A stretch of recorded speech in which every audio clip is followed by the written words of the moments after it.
Welcome back.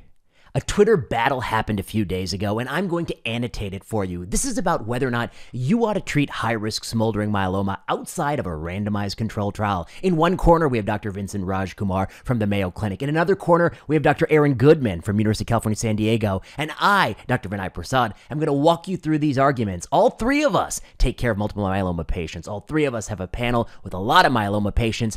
Let's get into this. Let's talk about, should we treat high-risk smoldering myeloma? I call this the Twitter battle, Rajkumar versus Goodman. Let's get started. So, opening gambit, Vincent has this tweet. Smoldering myeloma is not a premalignancy. It is not analogous to a polyp. It is a heterogeneous entity in which some patients have malignancy and some have premalignancy. And we use biomarkers to try to sort out those two. To which Aaron Goodman replies, kind of sounds like a polyp. Some progress and some don't. And this is a philosophical question. Where in the premalignant spectrum does something become a malignancy? Of course, smoldering myeloma, by definition, is something you don't feel. It's something that you detect when you find an M protein and when you go looking in the bone marrow, and it has certain characteristics, et cetera, et cetera. And there are features that connote high risk, the high risk of progressing to myeloma, which has end organ damage prior to the change in definition.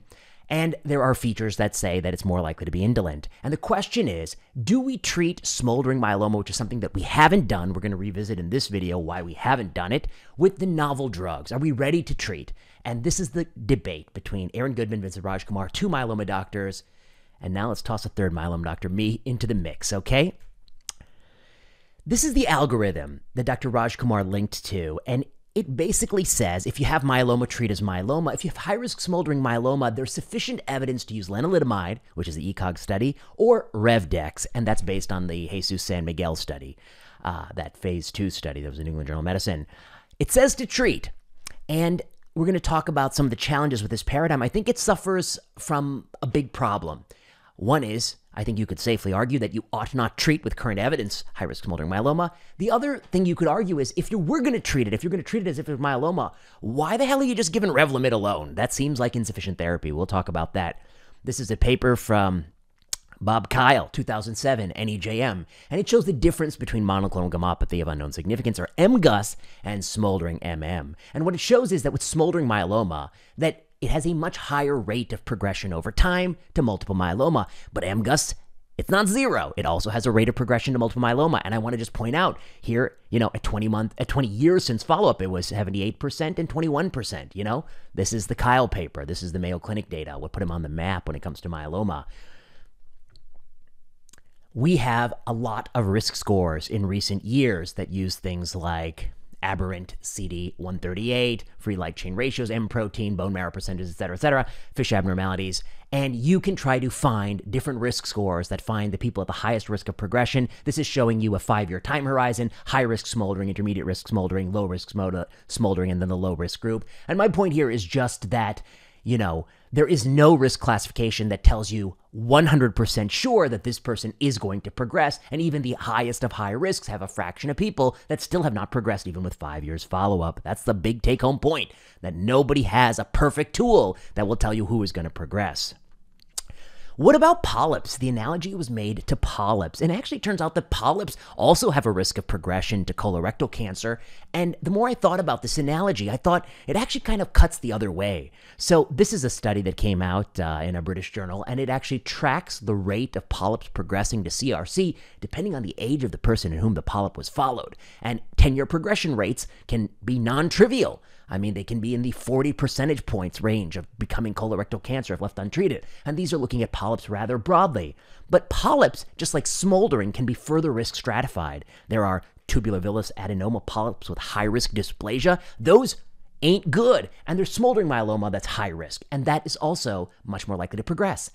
And there are no perfect statistics for what's the rate of polyps progressing in the absence of snipping them out, because no one has not snipped them out. You can't really find a cohort in which they haven't been snipped out, because you'd have to have done the exam to find it, and then if you had found it, you probably would have snipped it out. I will say, for the sake of argument, that one might argue that there is a small difference in degree between the rate of progression. Now, the figures I showed you were for all polyps, not for tubular villus adenoma polyps with high-risk dysplasia, which is probably a little bit higher. But you could argue that high-risk smoldering is maybe slightly more likely percent points per year to progress than even the worst adenomatous polyp. although there are probably some that really are very quite close.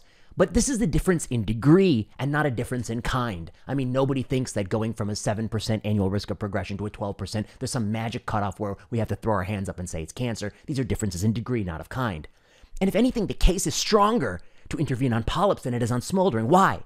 Polyps can be removed in a surgical or mechanical procedure without any systemic effects. Polyps can be removed in a moment, completely removed, at modest cost. Smoldering myeloma requires lifelong treatment, committing someone to drugs for the rest of their life. Those drugs go throughout the body and have toxicity throughout the body. The drugs are given every single day forever. The polyp is removed in one moment in time, and then you never have to think about it again. The drugs cost a tremendous amount of money, and money, I think, is the root of evil here. This is why the entire field is being distorted in myeloma, and they're forgetting their root principles. It doesn't stop with smoldering. So if anything, I think the case is that even at lower thresholds of progression, one would act on polyps, but still have a substantive case not to act on smoldering myeloma. So I think the polyp analogy actually backfires. Goodman goes on. It kind of sounds like a polyp on progressive doubt. Vincent writes, that's a fundamental misunderstanding. MGUS is like a polyp, a premalignancy. A polyp is premalignant. MGUS is premalignant. Smoldering, you have 65% who have MGUS and 35% who have a malignancy at the time of diagnosis. It's heterogeneous. The risk of high-risk smoldering we define as 25% progression in 1 year. Polyps don't have 25% risk of progression in 1 year or 50% in 2 years. I think people may quibble about exactly, if you really find a TVA with really severe high-risk dysplasia, it might be quite high, maybe double-digit percentage points. Maybe it's not 25 per annum, but it's not out of the ballpark. And also, you really don't have great natural history studies there because people haven't not cut them out. So there might be a difference in degree, but not a difference in kind. Aaron goes on. That doesn't mean it's premalignancy. Under current definitions of smoldering myeloma, there's a non-trivial number of patients who do not progress and can be safely observed. I'm open to changing my mind. I just need more data. I recognize difference in opinions.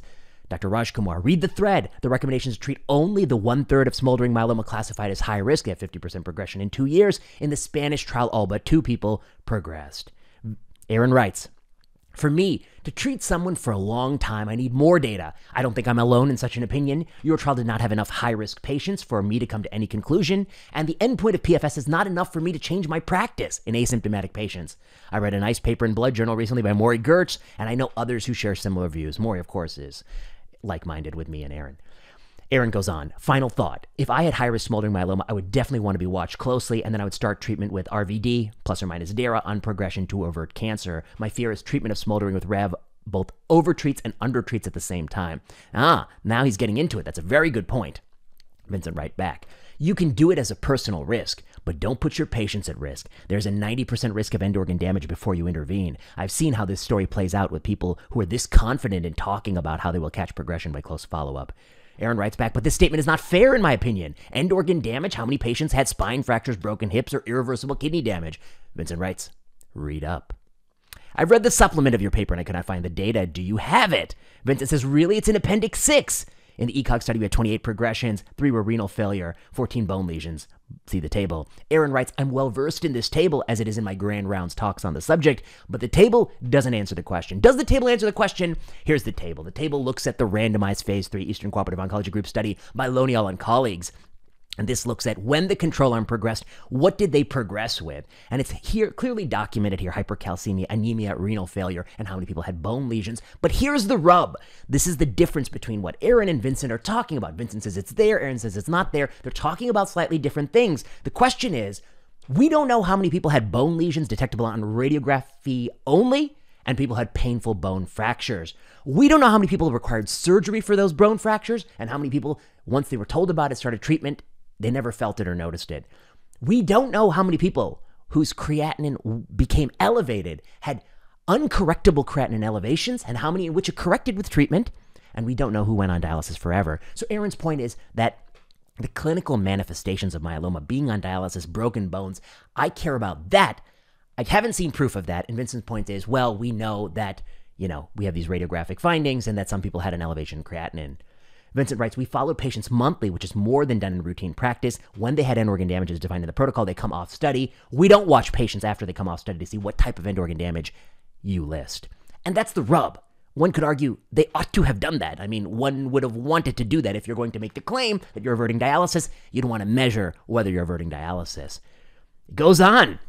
Goes on, Aaron writes, I see my question has been how many are PET lesions that are asymptomatic or renal failure anemia that's reversible. Clearly, if we prevented broken backs, I'd be on board. Vincent writes, this is why it's so easy to criticize a randomized trial and so hard to do one. Please do the sample size math and the duration of follow-up calculations, not to speak of the ethical issues, where only the endpoints you describe would be sufficient. Aaron writes, on the ethical issue point, I've got to say that it's problematic because if you can ethically run a trial where the primary endpoint is overall survival, which is the most important thing that happens to someone in their life, you could easily ethically run an endpoint where the primary endpoint is symptomatic fractures. In fact, we've done many for bisphosphonates, et cetera. So, I mean, I think that's kind of ethics is not the issue.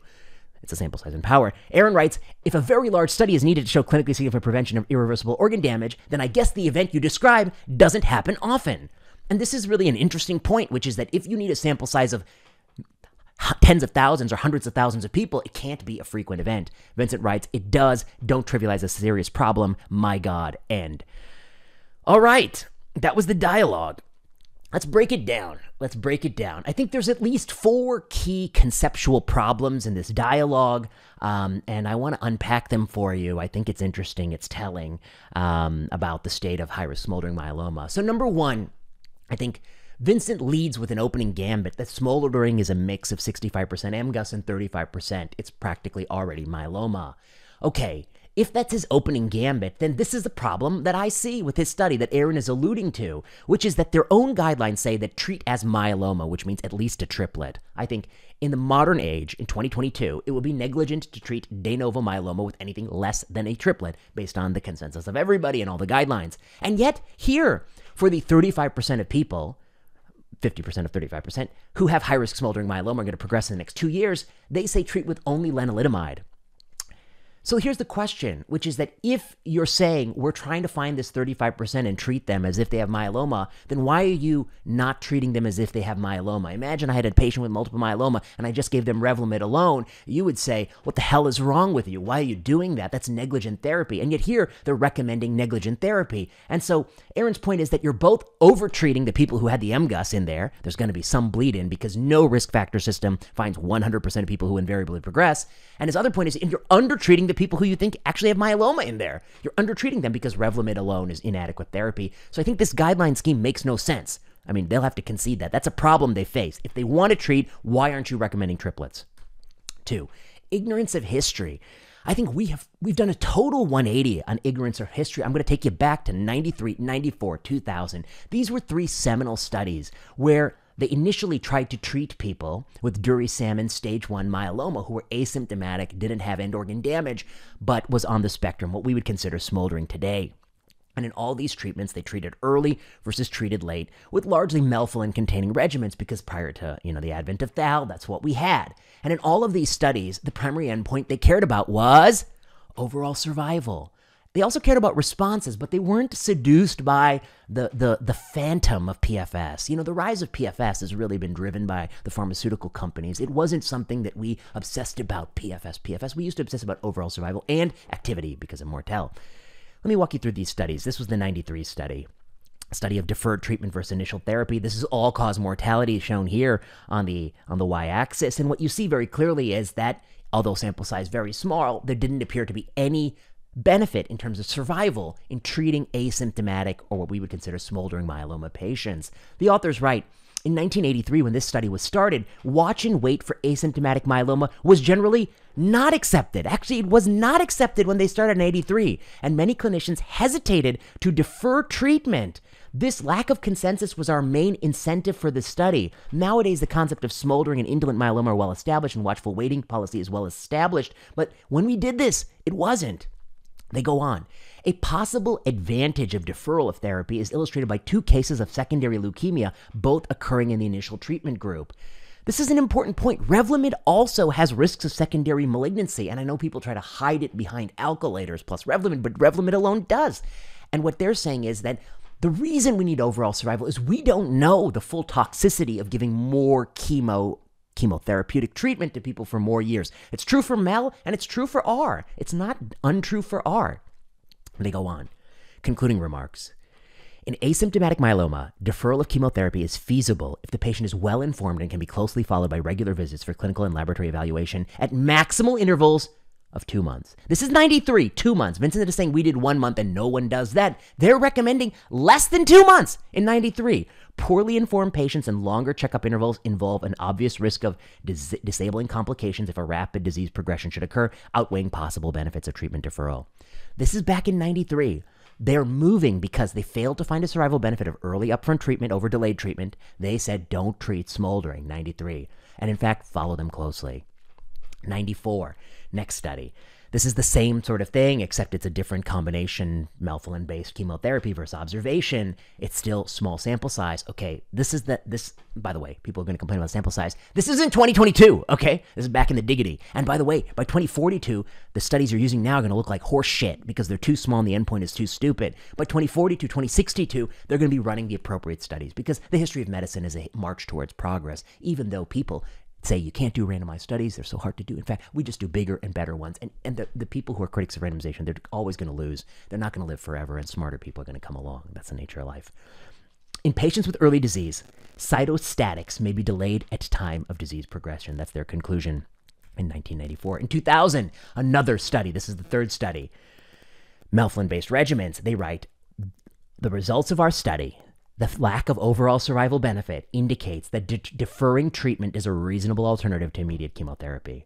And these three studies from 93 to 2000 changed the stage. I mean, from the 80s when people had a hard time not treating to the 90s and early 2000s when we decided smoldering is not going to be treated until we can prove that people live longer or live better. And I think the debate is, have we proven that? In 2000 in the paper, they make the same point, that second tumors may arise because of early exposure to these drugs. And this is different than a polyp. No one can say, by snipping polyps, you're more likely to get secondary leukemia. Why? Because we're not giving you anything systemic and we're not leaving it in your body for years on end, whereas that's different with Revlimid, which is a known teratogen and also mutagen. Okay, so it's a big difference. Okay, from the original 1993 study and present series, a possible disadvantage to deferring therapy is that 2 to 3% of untreated patients experience vertebral compression. Although this fact does not influence survival, untreated patients must be well informed and promptly examined whenever clinical or laboratory exam data suggests progression. So that was the state of the science before the modern drug companies started to suck every dollar bill out of the myeloma community and out of the insurance companies and out of all of us because we pay for insurance. Now myeloma is one of the most lucrative diagnoses. The drugs are so expensive. And so all of the principles of good oncology care, don't treat someone who's asymptomatic if you can't make them live longer, live better, those have fallen out of favor with new principles, which is prove it to me that I shouldn't be giving these drugs indefinitely. And by the way, Janssen really likes that. And so we're going to be doing that until you say otherwise. Modern randomized control trials are a failure. There are two modern randomized control trials that is the basis of treating high-risk smoldering myeloma. They are both catastrophic failures. They're failures of trial design, possibly even unethical because of what happened. Let's talk about them. Number one, this is the Maria Mateos, Jesus San Miguel study in the New England Journal of Medicine. It is the QuiRedex study. That's what they call it.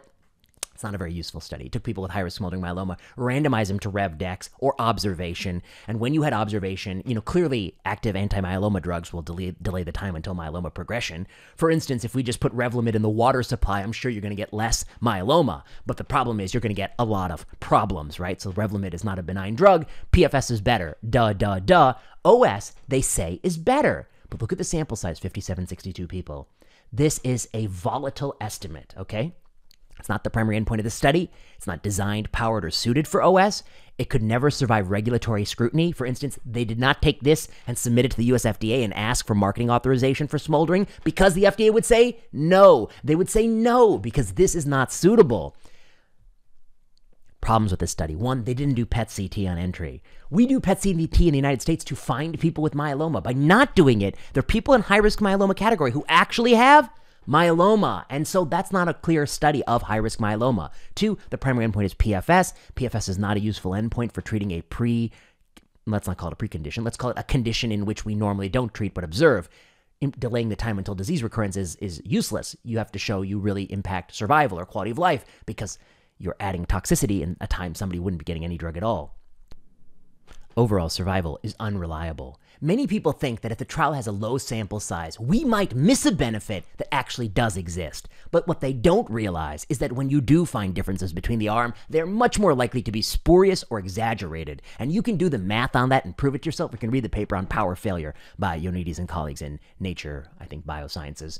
It is unreliable, and the proof of that is olaratumab. Olaratumab is a drug used for soft tissue sarcoma. It was approved based on a whopping 1-year OS benefit in underpowered phase 2, where it's not the primary endpoint. And then in phase 3, the curves were superimposable, and the drug was withdrawn from market. It is a useless exercise. Underpowered phase 2 trials, I'm looking at you, oligometastatic community, are useless at making assessments on non-primary endpoints like overall survival. The Jesus San Miguel study is useless. It actually probably shouldn't have been done, because proving PFS benefit is stupid, it's pointless, that's not what we're talking about. We want OS or quality of life, and the OS signal is unreliable.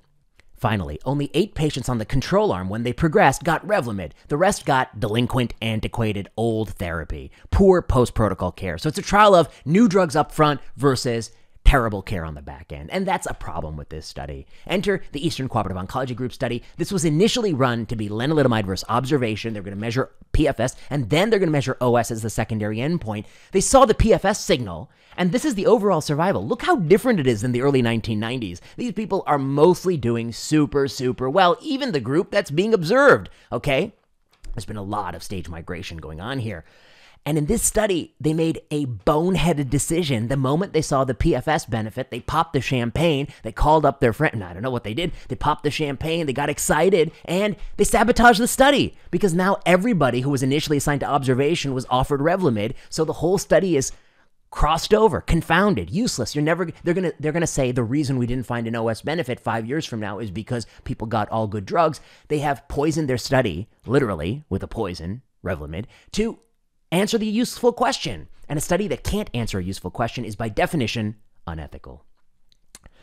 They even concede this in the essay that Vincent was linking to. Is early therapy justified without clear overall survival benefit? He says without clear overall survival benefit. He's not saying with a clear overall survival benefit. And he writes, in myeloma, end organ damage includes osteolytic bone lesions and renal failure. At times, these are not reversible. They can cause significant morbidity to patients. We feel reducing the risk of bone lesions and renal failure is sufficient clinical benefit to justify the intervention. So they're back to the same thing, which is, we will say, we can't prove an OS benefit, and even though that's what they tried to do in the 1990s, we have moved away from that. But we'll be happy if early treatment will defer irreversible renal failure, irreversible anemia with symptoms, and broken bones, okay?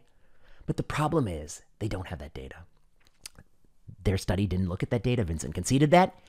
And the real thing is that broken bones, dialysis, these are all things that feed into quality of life. There's a score that captures everything: the decremental quality of life from Revlimid and the benefit from avoiding these bad things. And that's called health-related quality of life. And there are many metrics you could use and many things. I'm going to show you here. This is just an individual hypothetical. An individual who is being treated for smoldering and who you're observing smoldering. And I think this is what they believe, the investigators believe. That if you were observed for smoldering, sure, you'll have better quality of life initially, the blue line, because you're not taking Revlimid, okay? You're not taking drugs, so your quality of life might be better.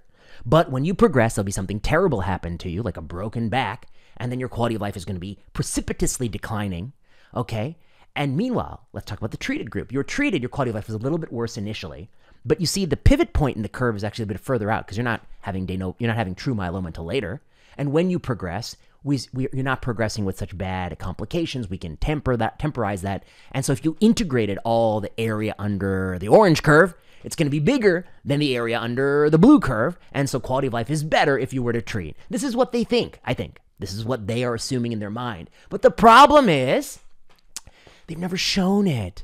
Yes, anyone can believe anything, but the purpose of doing science is to see if it's true. And they've never actually done the science. They've never actually measured quality of life over time in people like this, which is the perfect way to adjudicate what is the impact of these anemia events and these creatinine bumps. Is it irreversible or not? Health-related quality of life will balance all that out. They've never done it. Why are they not doing it? That's the question. Why are they not doing it? But here's what I think. I will bet you right now on this podcast, and anyone on this podcast can take me up on this bet. I guarantee you, if they actually did this properly, randomize high-risk smoldering to treatment or following closely, no more than 2 months, as they said in 1993, and treating at that point, I bet quality of life will look like this. There's a decrement from getting treatment early because you're taking toxic drugs.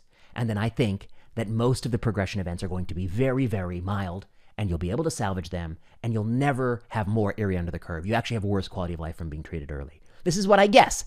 I also don't have data, but this is what I'm willing to put my money on. And in fact, this is probably what we should argue is the null hypothesis. I mean, this is null, that it's no different, or that, if anything, it might favor delay of treatment. And the burden is on the makers of the costly, expensive, novel products to prove that giving their products improves outcomes. They got plenty of money. They're sucking down hundreds of thousands of dollars per myeloma patient per year. They have nothing they want more than more myeloma patients, and if they got to change the definition, so be it. They have to prove that people benefit as a result of that. Here's why I think there's going to be no quality of life benefit. Recent paper by Vinay and colleagues from the German group. They're looking at what happens when people with smoldering progress, acknowledging the modern slim crab criteria and that these people who were in high-risk smoldering should be pulled out. Okay? And here's what they find. In the new smoldering classifications, only about 25% of people with smoldering are progressing even over 5 years. Okay? And when they progress, of the, I think, 25 people who actually progress, 7 progress with slim criteria alone, which by definition are asymptomatic, and 13 progress with slim criteria or minor radiographic lesions. And they only have 5 people with a vertebral fracture, but again, we don't know if they're actually symptomatic from that fracture or if it was just picked up on radiograph. And there's only one person with anemia and hypercalcemia. This generally is reassuring. If I recall, there was only one person with renal dysfunction in this paper, and they didn't tell you whether or not they got dialysis or you could turn it around. Yes, one person with renal dysfunction, but they don't tell you if you can turn it around. This is generally reassuring data that when people progress, they mostly progress in the modern world with slim criteria. And so I think this severely undermines Vincent's point. So, should you treat high-risk smoldering myeloma, I urge you to read this instead, Persistent Challenges with Treating Multiple Myeloma Early by Goodman, Sunny Kim, and myself, which appeared in Blood, where we argue why you oughtn't want to treat high-risk smoldering myeloma. And we go further, that even if the slim criteria say you ought to treat deranged free light chain ratios of 100, there's no real good evidence you ought to do that either. And so what this debate is really about is this difference. Currently, Vincent is arguing that this is his line, red line in the sand, on the spectrum of MGUS, smoldering, high risk, and, slim, and then actual myeloma, on that spectrum. And by the way, it is a spectrum. This is like what Plato said, we're trying to carve nature at its joints. These aren't natural joints. We're just arguing. Okay, he says you should draw your line here, treat to the right, observe to the left. But if you treat to the right, for the first few categories, just give them really bad single-agent Revlimid, but only if they get over to slim crab criteria, use the 3-drug combo, which I think is a weird thing to say. He says treat to the right. What I would argue is the right spot is here. Definitely people with myeloma, we treat. And also, you don't have to treat everyone with the skewed free light chain. You can go see my other video, which I'm going to show you in a second about that. And so I think the line is here. And I think, to Aaron's point, what this debate is should you treat the condition you were typically observing? And back in the Diggity, they did 3 studies to try to answer that. They found no survival benefit. Back then, they cared about survival benefits.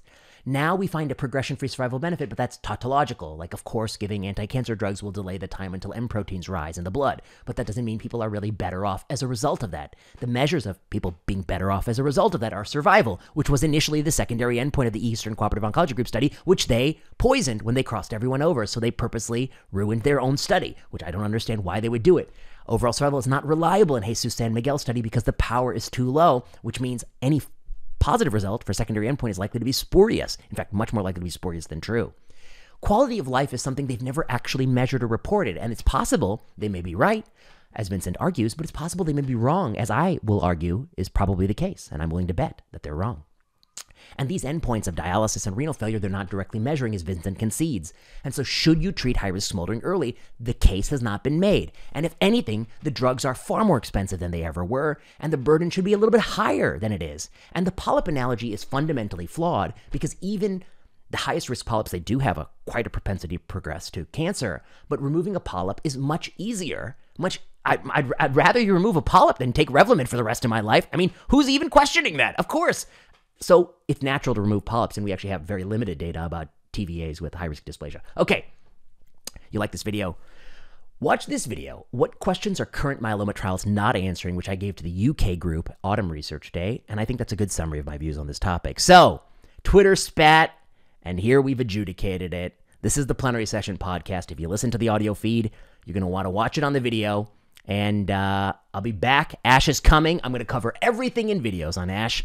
Until next time.